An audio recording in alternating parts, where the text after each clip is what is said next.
bird sang this song to me. There was a message in its melody, sweetest lyrics that I ever heard. There's a message in the songs of birds.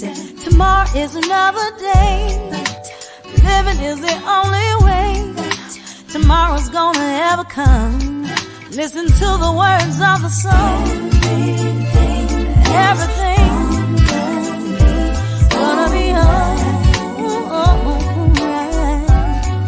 Everything is gonna be alright.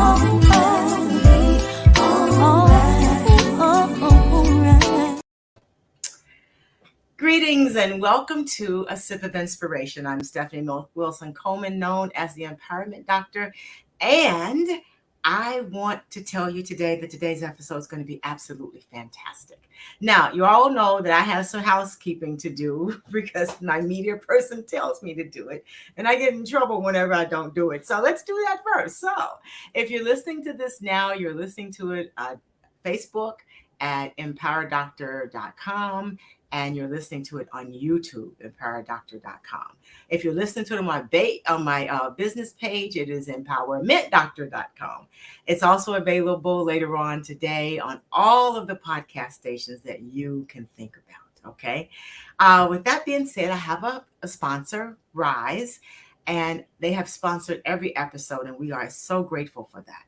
So when you need a supply company to rise to your needs, call Resource Industrial Supply and Equipment.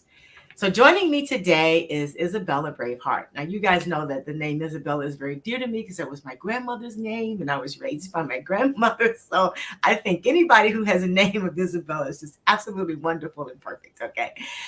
So I'm going to read a little bit about her because I found her background incredibly interesting. And I knew that she could bring some great ideas to our audience, because we too, and anyone listening to this, is always looking to have a better life, to feel comfortable and happy in the skin that you're in now during the time that you have on earth.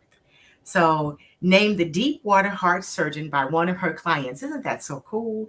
Urban priestess Isabella BraveHeart bridges the depths of the underworlds with the ecstasy of the upper worlds, burning down what needs to die so that more life can live. I think that is absolutely fantastic. And I know all of us have found ourselves in places where we needed to escape, or as I always say, burn up or transform. Transform is a really nice word, but sometimes I have to go out and just burn it up, okay? As you all know, I love burning bowl ceremonies, so her work speaks to me. So I wanted to have her today. So thank you for joining me today. And tell us a little bit about you, where they can find you. And her website is awesome too, people. So please go out and look at her website. Thank you so much for having me. I love your intro, by the way. I was grooving out over here to your intro. Your song literally felt like a sip of inspiration. I was thinking, what would inspiration taste like if I was drinking some right now? I feel like we could all design our own personal inspiration cocktails and decide what would go into this and this and this that would taste so unique. So thank you for having me. You can find me everywhere as Isabella BraveHeart, IsabellaBraveHeart.com, on all of my socials as well, or it is Isabella BraveHeart. And she is everywhere too, guys. You can find her on LinkedIn, so be sure you look there. She has Facebook. She has several challenges available that you can look up and sign up for. So I encourage you to visit her web pages and do some of those challenges. Come find me. And if you do, let me know that this is where you found me. I would love to know where you came from. Oh, fantastic. So that would be great. Yeah. So I do have a question for you. So what is self-expression and why does it matter? Great question. So before I answer that, I just want to talk a little bit about why that's even relevant to this conversation. And I call myself a self-expressionist. There are a lot of labels that I could be called: a coach, a performer, a speaker, a this, a that, and all of those are true. And the reason I use the term self-expressionist is because it allows for all forms of expression to come through that isn't relegated to a certain box. And one of the things that I see, so when we think of self-expression generally, And I'd be happy to hear what your audience thinks. In fact, you could even type in the chat or, wherever you're at on Facebook or YouTube, what you think of when you think of self-expression. Because I think we tend to think of self-expression as art, as performance, as creativity, as a poem or a dance or like that.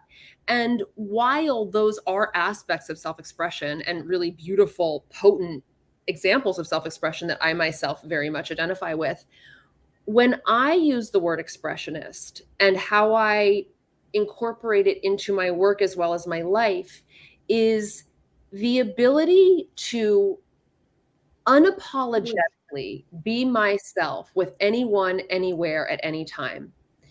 And if you're human, which I imagine most of you are,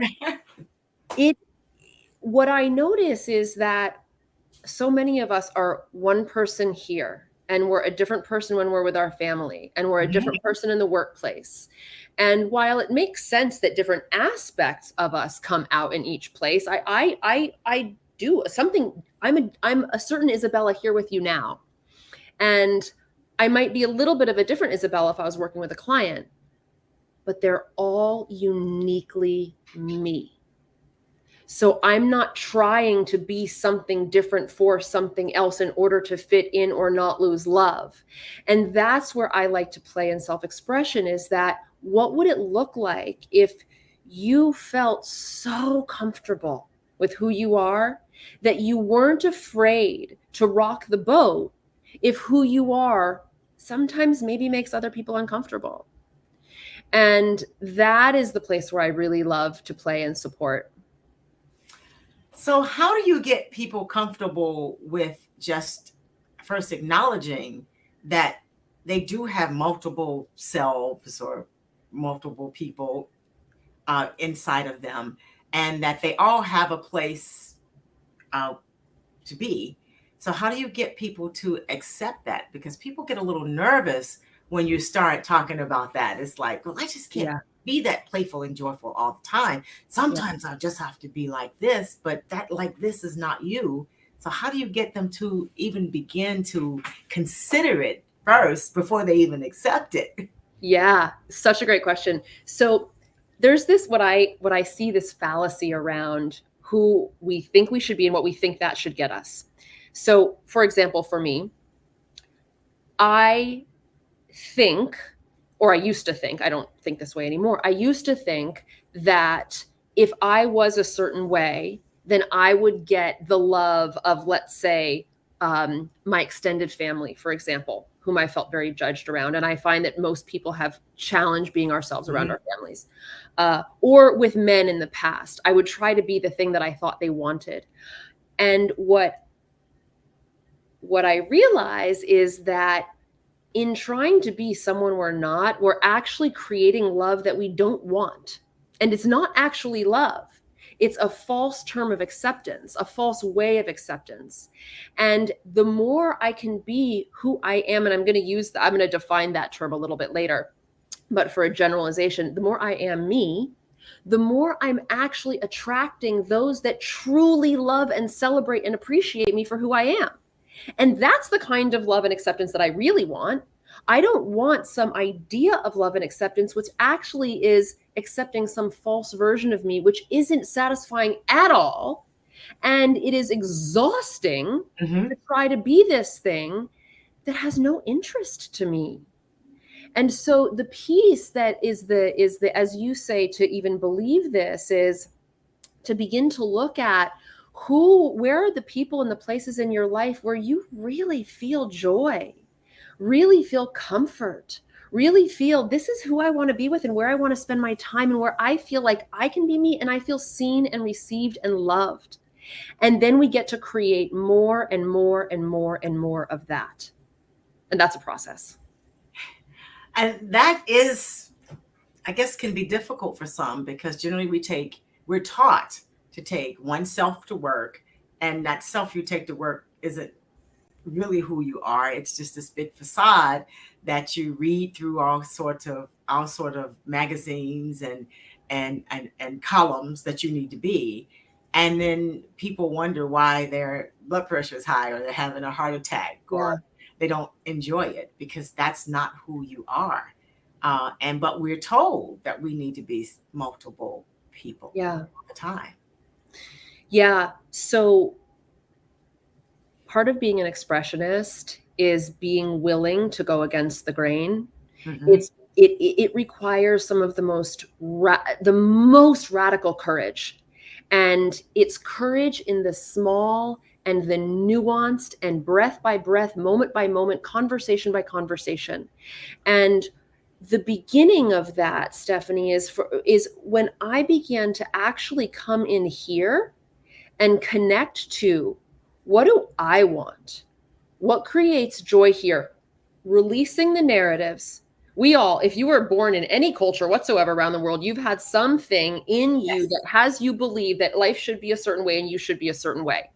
And the first baby step is just knowing that these are conditioned beliefs that we all have, and some of them may be true. Some of them you may feel, that actually resonates with me. I think that really speaks to who I am. But to notice the places that don't. Mm-hmm. And the courageous part that I talk about is the courage to risk losing connection in service of true connection. If I say raise your hand, I don't see anyone, but for those of you that are live, you can raise your hand to yourself. If you've ever stayed in a relationship or a friendship or even continued relationship with a family member that it didn't feel good. It had expired. It was past its expiration date, but we stay in it for the fear of losing connection or love or belonging or safety or security. The art of the expressionist is being willing to look inside and say, I know, or at least I'm willing to be on the exploration, the journey of who I am at my core, and I'm willing to lose everything in the way of what's not that. I'm willing to burn down, as we said, everything that's not that, and then step into the new fertile soil. Ashes are fertile. Into the new fertile soil of those ashes to grow true alignment to that which makes my heart smile and breathe and feels like a sip of inspiration. You mentioned, you're right, ashes are fertile. I just thought about when I read an article about the forest fires in Canada, and the environmentalist says, well, the fires are necessary because there's so many good nutrients in the ashes. Yeah. And I thought, well, that's the lesson to us, because we don't think about it like that. We don't think about the lessons and the nutrients that are in the ashes of what we burn down in our lives or what we leave behind in our lives, because now we're ready to just be me or whoever we want to be. Mm-hmm. So that is true. So when people decide that they're ready to make a move and they're a little nervous about it, because we worry about anything that can be worried about. Sure. Oh yeah. So, Guilty. Yeah. Right. I do it too. Oh yeah. I make lists. Yes. But I'm okay with lists because lists organize me, and I realize that I need a list so I can be organized. And I probably would be happier if I made more lists. So. No, but I did have to cut those lists down, though, for those of you who know me. It's like, you can't spend all your time making lists. Now it's just the important things I need to focus on, because the other stuff is minutia, and that's just an excuse for not moving forward. So, that's right. Yeah. So what are some of the first steps people can take to step into their boldness about being who they really know they are? Because it's deep down inside, and it keeps showing up, but we keep silencing it. So what are some of the steps they can take? Oh, I love this conversation so much, because I get to witness freedom and liberation with every little baby step that we take. And it doesn't matter if you are a powerful white man who we might think of as the patriarchy, or you are a woman leaving an abusive relationship, because I've seen it across the board. We all have fear. We all have terror. We all want to be loved, and we all need to source courage to truly be received, to truly step out into ourselves as expressionists to be received who we are. And some of the most, I work with very powerful men as well as people who are brand new on their journey. And I will tell you that every single human I've met has the same fear about losing love. It is across the board. It manifests in different ways. And some of us appear more powerful, less powerful, more this, more that, but that fear is strong and real. And so as you talk about these first steps, I first want to say, and I think it's really important, is that there is no one right journey for everyone. There is not. Right. And as we are stepping into, and hallelujah, stepping into a world where personal development and healing and learning about ourselves and treating our trauma is now becoming much more commonplace than it ever has been in the past, it can get really easy to slip into this slide down the slope of it needs to look this way, or I did this way, you should do it that way, or everybody needs to do the power of positive thinking, or the manifesting that, or the blah, blah, blah, blah, blah. No, you don't. You find the thing that works for you and the people that work for you and the inspiration that works for you. And we all follow our own unique path. So I want to preface what I'm about to say with that is that try on everything I say. It might be bullshit. Oh, I didn't even ask you. Can I swear? Go ahead. It's fine. It might not resonate with you, and that's okay. But I ask for you to try it on like a shirt. Okay. Let's see if this fits. Maybe I need another size. This fabric feels good, but it's a little tight. And then you get to choose whether you purchase the shirt or, whether you wear it for a week. But this is what I know to be true. And when I say true, I use truth a lot. Part of how I identify as a truth teller as well. And part of the world of the expressionist is being a truth teller, your own truth in every moment. And to know that my truth is not the truth. Your truth is not the truth. Nobody's truth is the truth, but it's your truth. And it's my truth. And to come into connection with multiple truths at any given time. So our two truths are having a conversation right now with all the other truths watching this show.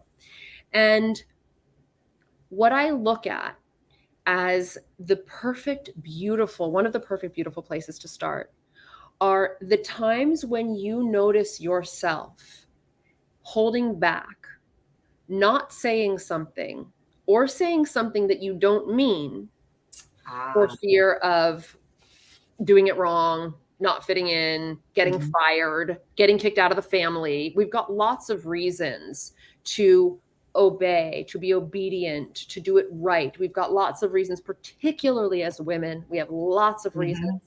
And back in the day in tribe, you would die. You'd literally die. If the tribe kicked you out, we couldn't survive on our own. That actually literally did mean death. It no longer means physical death today, but it can be an ego death. It certainly can be a death in loneliness. And so to begin to look at the places where I didn't say that thing, or I said it in a way that actually wasn't what I would have said. Or I stayed quiet because I thought I shouldn't do this, or I didn't, or maybe I think I'm too much and I'm too loud, and so I don't do that. And the more we can begin to identify the places that are what I call out of congruent or out of alignment with what's actually true in that moment. And the other thing I want to add to truth is that truth is malleable and ever changing. And so my truth in this moment might not actually be my truth tomorrow. And I hold for myself and all humans that our truth can change at any time. And that's a very important thing, very important. Because if I said yes to something today and it's a no tomorrow, then I'm not going to, then we have to create the space for each other to evolve as humans. And as you know, having on a journey and having followers on journeys of personal development and evolution, we're changing all the time. Thank God. Yes, thank God. Change, right? Right. Thank God we're changing all the time. Yes. Yes. So please, I want to be different tomorrow. Hopefully I'll be a different woman than I am today. And then to have the graciousness with ourselves and each other that my truth is malleable. My truth can change. And I'm going in a lot of directions here, but to bring it back is to find the moments and tips and tricks. I'm not really a tips and tricks person. I'm more of a I'll just be that. And whatever that is, if you are inspired by something that I do or say or be, beautiful, have that ripple into your life in whatever way. But in a tip and trick, begin to just jot down, I did that thing today. I said that thing. I didn't say that thing. I did this instead of that. But we know when we're full of it. Yes, we Not do. with blame, right? Not because Yeah. we're bad, but we know. So to write down for yourself, to identify where are the places where I would have liked to be more of me in that moment. Even if I don't know what me was, I know that wasn't it. I didn't want to be that. Right. And then as we create awareness around where we're out of congruence, where we're out of alignment, then we can begin to bring in congruence and alignment as the next step. Yes, we do know. We really do know. And I think if we don't follow it, it talks to us later about ignoring it. And then we don't feel good about ourselves at that point. So it's like, if we could just have the courage and be all right with who we are in that moment, we'd be surprised about how the people around you will really appreciate that too, because they can feel when you're not being authentic. We are so smart. And even if our minds don't, our bodies know, our consciousness knows. We can feel when things are off in the space. We always know. Right. And there was something I was going to say about that. Well, that wasn't it, but I'm going in my own little direction here. That's okay. It's a conversation. That's what we do. What I wanted, one of the things I want to say though, is that the beautiful journey of having the courage to risk losing love. And when I say love again, I mean it's not real love. It's fake love, because if it was real love, it would feel like real love. Right. And this is what I was going to say, Stephanie, to your point, is that even if there are aspects of me that I don't know what's true, what's not, I've heard that message for so long. I believe this about myself. I don't actually know what I believe versus what I've been told. That's real. And that takes a while to pick apart and really understand, who am I apart from my conditioning? That's a whole journey. As we become to get clear on that, your happiness tells you everything. If you're radically happy and you can truly look inside, and between you and you and you and God and you and the earth say, I love my life, then you're probably in good, fertile spaces with good, fertile people. If you don't know what's off, or you're not sure if it's you or not, you just look inside and check your happiness odometer. And if it's low, then something's probably off. And that's all the data I need to know that it's time to, like, I don't feel good when I'm spend time with that person. I didn't feel good after that conversation. What was that? Was that me? We're always some part, right? Right. And the beautiful thing is that we actually do get to design our lives with the exact right fit all the time. And I will say that I am blessed, and I've put in the work. I have put in the freaking work, that I do not spend time with anyone in my life that I don't want to. I don't hire people I don't want to be around. I don't work with people I don't want to be around. With clients, I don't spend time with family that I don't want to be around. I don't have friends that I don't want to be around. I have designed my life so that every single person I interact with, I have chosen. Now, family is another story, and I'll talk about that a little bit later, because there's soul family and blood family, and those are two big different things. Yes, they are. They're really different. But the good news is that when we're willing to risk losing what we think keeps us safe, we actually clear the field for that which we really enjoy. And it is what a bigger gift. Yes, it is. But we do have to be willing to make those steps and make those changes. And I think people think you have to make all the changes today. Just make one change. And you all who know me know I say that's why the divine presence created call waiting, because if it's someone that makes you feel bad, just don't answer the phone. People are resilient. They'll know that you don't want to be bothered and they'll stop calling you. Yeah. So yes, we have to make some decisions about how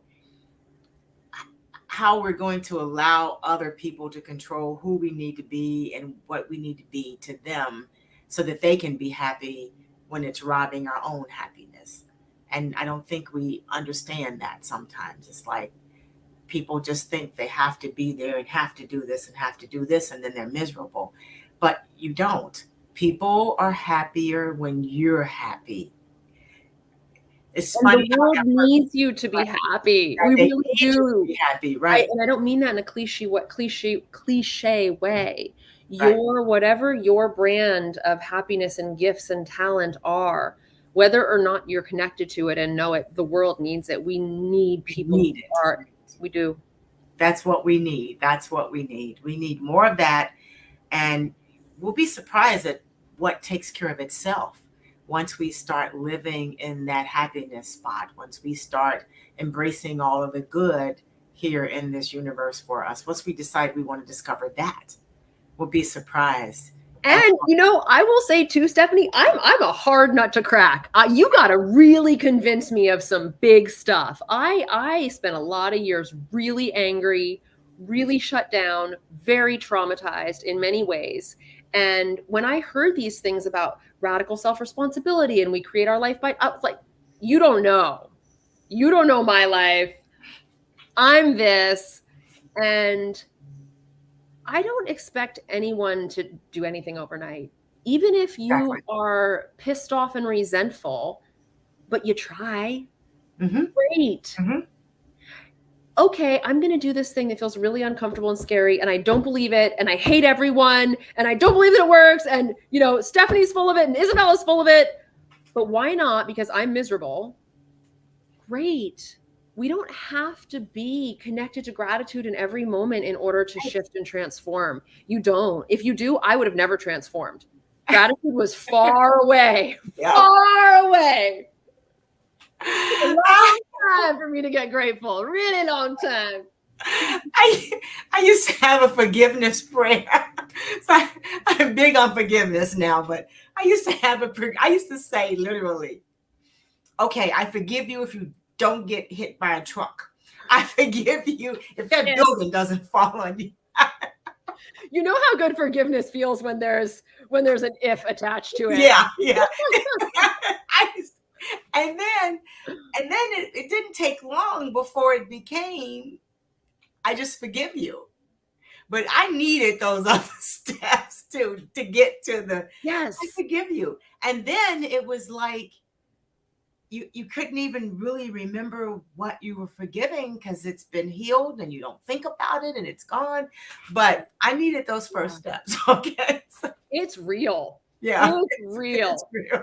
Even now I'm like, I don't have anything to be grateful for.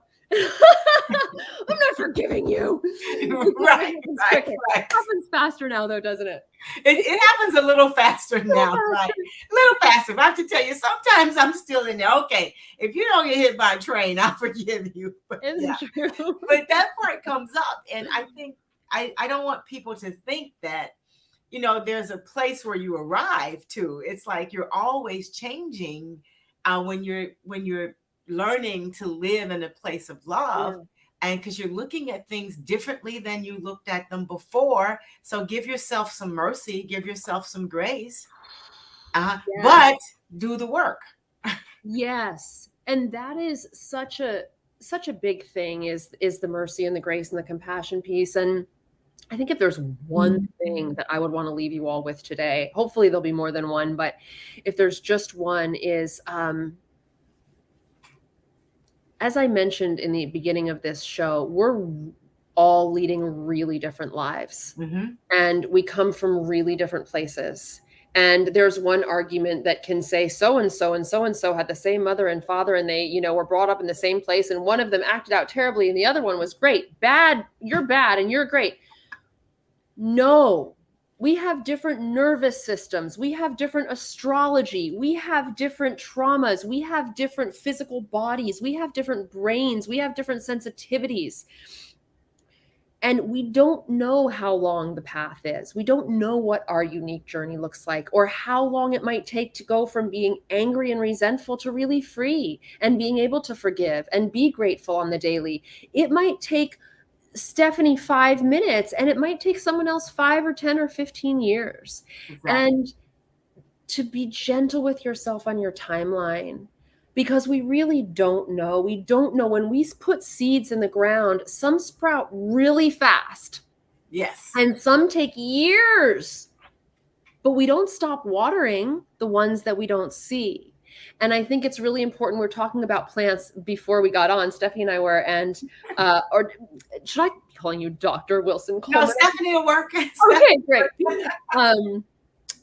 And we are like plants. We all require different soil, different amounts of light, different water schedule. We all need all of it, but we require it differently. And so to have compassion, to be gentle with yourself as you're on this journey, knowing that you are on the journey. You wouldn't be here if you weren't listening to this podcast. And I know that for myself, I can be a horrible critic with myself, that I should be further along. I should be more successful here. I should be this, should be blah, blah, blah. That does not make me feel good. That does not inspire me to be my better self when I am judging how far along I am or I'm not. And to just remember that wherever you are, it's just one breath, one foot, right? One foot. That's right. And enjoy the breath and the foot, the one step. As my mother used to say to me, girl, stop shooting on yourself. Stop shooting on yourself. I said, I should have stopped shooting on yourself. So let's just stop that, you know? Yeah, no more shoulds. We've had enough shoulds in life. That's right. We've had enough shoulds. Let's not add any to our plate. That's right. No more. Right. No more. So you have completed an international tour of your one-woman show. I'm going to read this: A Pilgrimage of Embodiment and Debuted Body. The raw truth about body image. I think this is really cool. It's an unapologetically edgy show. I love edgy things about the hunger pains of the feminine in the world without female leadership. Tell us a little bit about that, and what was it first that made you think to create this? Because this is absolutely fantastic, because not everyone sits around thinking about doing a one-woman show. So that's why I asked. I didn't. That's right. Yeah. So those are two shows. The first one is Pilgrimage of Embodiment, which is the one-woman show. The second is Body, which is an actual play. Okay. So this is another aspect of the expressionist, and particularly if you are someone that wants to be rewarded financially for doing what you love, to listen to the whispers of your heart. And I will say that I am, every dollar I earn is from doing exactly what I want to do. And it didn't start that way. It definitely did not start that way. It was a very organic, emergent process. And much of it was this Pilgrimage of Embodiment, which, as was said, is a one-woman show. And this show was created out of a very painful time in my life. I had experience on stage, and way back when I went to Hollywood to do the whole thing in LA and become a celebrity and a movie star, and Spirit definitely had other plans for me, which I'm so grateful for. I had to go out and live a lot of life and get burned down a lot of times to understand that everything was birthed from inside of me. I would never perform somebody else's script again. I'd be writing my own scripts and be creating my own art. And I didn't know that. And what happened was that I was already doing some performance art and, a little bit here and there. But I was healing from my third miscarriage, and I was devastated, as you can imagine. Mm-hmm. And I just wrote. I didn't really know what else to do. I was just writing and writing. And I had been working on some other pieces, and part of my childhood involved sexual trauma and different pieces of things that have been very challenging to heal in this lifetime, for sure. And still, I'm still on the journey. And one of the ways that I found to transmute some of this pain was through creating art. And whether or not you identify as an artist of any kind, we could have a whole episode on transmuting pain into creativity. And I don't mean that artistically, but it creates life out of what feels like death, even if it's not literal death. In this case, it was. But I had been writing pieces around my sexual trauma, and I had actually just performed this piece around a different miscarriage, and then I had this third one, and I was so devastated. And I was writing, and I ended up merging a couple of pieces together. And I fast forward, 12 of my best friends sat in a living room and had me perform for them. And so I came in and I created a monologue about kind of a combination of everything that's happened with my body, from sexual assault to miscarriage and a lot of the things in between. And so I performed this piece for them. And I will tell you, just in the creation and the performance of it was maybe 20 minutes, I think, I got to heal so much because I got to be witnessed in my pain. And that's also a whole other show, is the power of being witnessed, the power of sharing ourselves vulnerably and authentically and being loved and received in that, and having the courage to look really freaking messy. And so I performed this piece, and my community, my people, they basically said, Isabella, we're not letting you out of this room until you agree to do a show. You have to move this work forward. And so I did, and I created a one-woman show. And I want you also to know, I have no experience in script writing, none whatsoever. In fact, I don't consider myself, well, I didn't at the time, a writer at all. My mother is a writer. She's an author. She's that one. Okay. Not me. And I had to let that story go, to stop buying the narrative that I wasn't this, that I wasn't that, and trust my heart. And my heart wrote that script. My tears wrote that script. Mm-hmm. My womb wrote that script. My higher self wrote that script. Mm-hmm. All girls who have been sexually assaulted wrote that script. This was a collaborative effort from all parts of the cosmos. And I went on stage and I performed it, and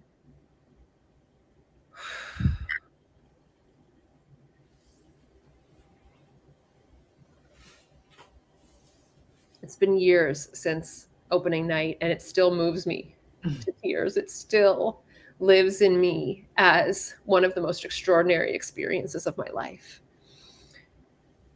Because I was in the most congruent, aligned, radically expressed version of Isabella. And received and paid for it. And that's what I want for each person. I don't care what you love to do, that you can stand on what the proverbial metaphorical stage of your life, bare your heart, bare your brains, your mind, your body, your soul, and feel at home and feel loved. And that turned into a tour of the show. And then I ended up writing another script, which was a full-length play, and it had actors in it. And I don't know anything about, I know nothing about this.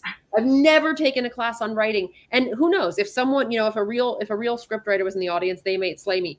But I saw what happened to my audience. I saw people literally drop to their knees. This woman literally flung herself onto me on stage, sobbing, and said, "You just saved my life." That was my pain that did that.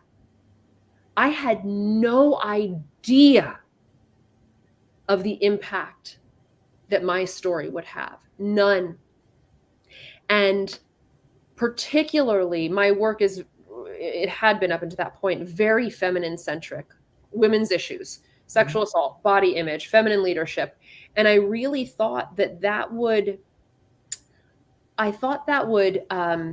eliminate half of my audience base, that men wouldn't be interested in my work. They'd be really turned off by it. And I found the opposite was true, that it elicited men's stories, even perpetrators who had enacted the assault, that could see something new in themselves. And that I trust. I don't need to know anything about writing a script. Nothing. I see what happens, and that I can trust. Mm-hmm. And I remember I was sitting under a tree with a friend of mine after the show, and he's a very successful entrepreneur who I thought wouldn't resonate at all with this stuff at all. And he said to me, Mark Zuckerberg was a big thing at the time, and he said, if I had the opportunity to have Mark Zuckerberg speak at my corporation, or you, I would have you, because you would move my audience in a way that Mark never could. And I share that with you because I started sobbing, and I had a realization that I had never had before, which was everything was worth it. Every tear, every amount of pain, it was all worth it. I would not change a freaking thing. If my words helped someone else to heal in that way, thank you, God. Let me be of service. Just let me be of service. So I don't remember your question, but but that was fantastic. I think that was absolutely wonderful. We often don't know the impact we have on others. We step into, and we almost have to be pushed into our true selves. We sometimes do. Yeah. I do. I go kicking and screaming, but I kick and scream. But then you do it, and then so many people are healed and helped by it. And it's terrifying, and I don't want to pretend like it's not. I think that some of the, really all of the most rewarding things in life require a little working through some fear. And it's worth it. That's right. It does. It requires some of that. It requires you to experience some things that you have no idea how you're going to fix or get out of. It requires that. But that's where I find that I wouldn't change a thing that happened in my life either. And I found that the techniques that you learn and the people that you meet and the people you share with and the things you learn from other people are so valuable and makes your heart feel so good that I wouldn't give any of those things back or pass on any of them, because the experience ended up with teaching me something I never thought I could be taught. Absolutely. And that's why the healing is so important, so that we can come to that place of, when you're deep in it, it's hard to see the beauty, but getting to the other side of it, that's where the beauty exists. And I imagine when you started this podcast, you were probably terrified doing it right, And I imagine now you have opened up this entire world that you didn't even know possible. True. And, and when I started it, it was like, oh God, I don't know how to do this, how you do this. There's still a lot of things I don't know, but I'm okay with what I don't know. And I do what I can do. And it's like, I'm amazed at how many people are touched by it and learn things from it. And I think it's important for us to share our stories and our lives, so people can understand that they're not the only ones. And that even through this too, there's some good stuff that comes out of it. There's some great lessons. There's a whole lot of love that ends up coming. So much love. That's right. So, and I too wouldn't trade the things that I had. And I had 2 near-death experiences. Twice they told me I was going to die. I did tell God, okay, I'm going to get this right, because we don't need a third time. Okay, I promise. But even with that, it's like the clarity that comes along with it. Now you give yourself, I needed that level to give myself permission to just go inside and figure out what I needed so that I could love myself. So for those of you listening, don't get that bad, okay? Just give yourself permission now to go in to inside and just figure out what it is you like, what makes you feel good, what makes you smile or happy, and then what doesn't, and don't do any more of that. Don't do any more of that. It's like we go back to the fertilizer thing. If we're putting toxic substances in the plant bed, your veggies are not going to grow. That's and right. if they grow, well, if we use pesticides, they grow, and then they'll toxify you. And Right. so we really do need to pay attention to what kind of nutrients we're allowing ourselves to be around. And that goes for what I watch, what I consume, the conversations that I have, the people that I spend my time with, the food that I put in my body. It's all either nutritious or harmful. Some of it's benign, but we get to choose. And when I really take stock, whoa, I don't watch television at all. And I was at a theater one time watching a movie, and I remember there was a horror movie. What is it called? A trailer came on, which didn't make sense given the movie that I saw, because I don't watch horror movies. And my whole body contracted in fear, as you would with a horror movie. It's ugh. And I had this experience where I don't ever want to have my body feel that way. That might happen in life. That may happen without me intending on it, but I'm not going to go put myself in an environment where my body is feeling these horrible feelings inside. And so we get to do that in any moment. If you're not feeling good, like I said, with a relationship, don't spend your time in it anymore. Right. Just don't do it anymore. Right. I know it takes something to make that transition, but find support. That's right. And do one thing, just get a list and start doing those things. So this is our one precious life. I mean, it's our one precious life. If we come back in a different body at a different time. This is your one precious life in this form. Let's not waste it feeling awful.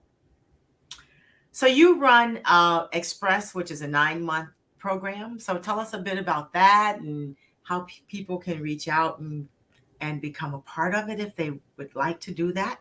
Because I know people are listening and they says, God, I want more of that. Yeah, thank you for asking. So Express is one of my dear babies. It's a 9-month program, and it's all about self-expression. And each month we dive into a different area of self-expression. So that might be artistic. It might be family related. It might be body related. It might be sexually related. We look at self-expression in all of the different ways, and we go over a course of 9 months until at the end of that 9 months, you truly do become a radically different human that is understanding, aligned, and congruent with the truth of who you are. And it's a really beautiful journey. Self-expression doesn't happen overnight. So it's a 9-month program to give time to really steep in what it means to be an expressionist and take that on as a way of life.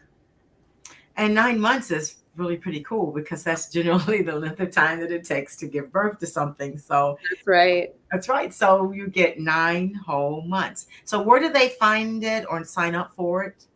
So we don't actually open enrollment again until next year, but find me, Isabella BraveHeart, IsabellaBraveHeart.com, Instagram, Facebook, and send me a message if you're interested. I have some other smaller offerings coming up this year that are 8-9 weeks that I can share with you, that are little mini bite-sized versions of Express. So if you find me, I'll send you the information on that.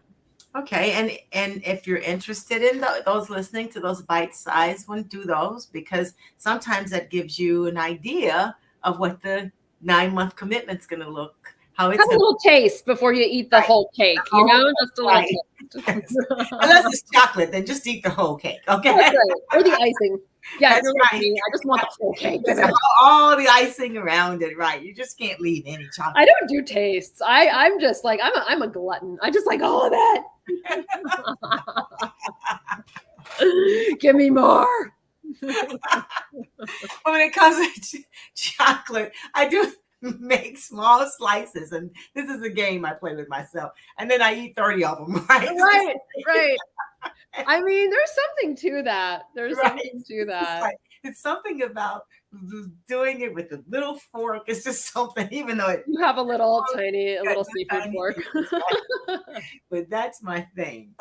So you had a 10-day challenge, Truth Be Told and Truth Be Bold. So what's that about, and how are you offering it now? And so Truth Be Told, Truth Be Bold will happen next March as well. Truth Be Told, Truth Be Bold is an amazing 10-day challenge. It's free. And we do a quick, hard, deep dive into self-expression.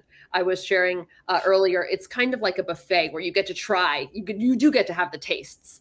And it's 10 days, and it's intense, and it's all in, and it's a beautiful community of like-minded expressionists. We're all in this deep cauldron together, and taking on some really, really amazing parts of life. I've seen miracles happen in this free challenge. It's extraordinary. So keep your eyes peeled for that. We've got a little ways to go. The best thing to do would just to get on my email list or shoot me a message individually, and I'll keep you updated on the immediate offerings. Fantastic. So I want to thank you for sharing your time with my audience and with me. I thoroughly enjoyed it. I think it's fantastic. And it sounds incredibly interesting. So for those of you who are like me, who do lots of self-help programs and stuff, this sounds like something you just have to do. It's different. Yeah, because it is different, right? It's very different. And if you want to play in the world of getting uncomfortable and practice what it means to work your courage, definitely come find me. If there's one thing I do well, it's push people past their comfort zones in service of absolute liberation and freedom. Oh, cool. Okay. So thank you for being my guest tonight. So for those of you who are listening or now or looking at this later, be sure you reach out to me or to Isabella for information about her upcoming programs. And as she says, it's IsabellaBraveHeart.com. And she's in LinkedIn. She's in social media. She's in most of the social media platforms. So she's easy to find, and send her a message so that you can get tapped into this wonderful impressionist experiences where you can finally get rid of some of that stuff that you've been trying to get rid of and step into some things and get some courage to do it, or at least have somebody hold your hand while you're trembling. Okay. Yeah, let's lighten the load. Right. Lighten the load. So have some joy. Right. So as I always say, may this day offer you just what you need in each unfolding moment. I want you to be inspired. Until further notice, I want you to celebrate everything. I don't care what it is, celebrate it. Do not go gently into that good night, but find a heel worth dying for and take it. Be the person that you have been waiting for, and make today so awesome that yesterday gets jealous. And above all else, do it your way. I'm Stephanie Wilson-Coleman, known as the Empowerment Doctor, and it has been a true pleasure to be with you tonight. And it has been fantastic to have Isabella as my guest. So with that, I'm going to say good night, and you guys all take care. Thank you so much for having me. You're welcome. Bye now.